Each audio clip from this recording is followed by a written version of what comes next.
নমস্কার, আমি জ্যোতিষী সিবি গণাদেব। এখন টিপসের আলোচনা। টিপস মানে কিন্তু সাময়িক রিলিফ পাওয়া, সাময়িক তৃপ্তি, কিন্তু এটা সারা জীবন করতে হবে। কারণ জন্মবারটা কিন্তু ফিক্সড হয়ে গেছে আপনার।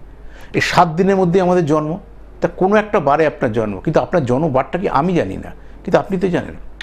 যদি জানেন আপনার জন্মবার সোমবার, তাহলে এই কাজটা আপাতত করুন। তাহলে শাঁখের আংটি ফার্স্ট ফিঙ্গারে পরবেন, প্রথম আঙুল ফার্স্ট ফিঙ্গার।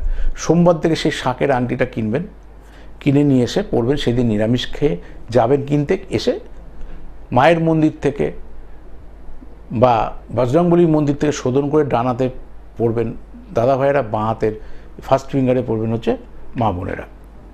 আর আপনি দুমুখী রুদ্রাক্ষ ধারণ করবেন, কারণ জন্মবার আপনার চেঞ্জ হবে না, দশা চেঞ্জ হবে, অন্তর্দশা চেঞ্জ হবে, জন্মবার চেঞ্জ হবে না। তার জন্মবার যে সোমবার হয় তার দুমুখী রুদ্রাক্ষ ধারণ করুন। শাঁখের আংটি নিয়ম বলে দিলাম, সেইভাবে নিরামিষ খেয়ে গিয়ে কিনে নিয়ে এসে সেই দিনই ধারণ করুন ফার্স্ট ফিঙ্গার। দাদা ভাইরা ডান হাত, মা বোনেরা বাঁ হাত। তারপর যখন পার্মানেন্ট দেখাবেন তখন আমি বলবো যে আপনাকে কীভাবে চলতে হবে, কী করা উচিত আপনার। কিন্তু যেহেতু জন্মবার অনুসারে বার যেহেতু চেঞ্জ হবে না, এই দুটো সারা জীবন কন্টিনিউ করবেন। একটা শাঁখের আংটি ভেঙে যাবে, আবার একটা কিনে নিয়ে আসবেন।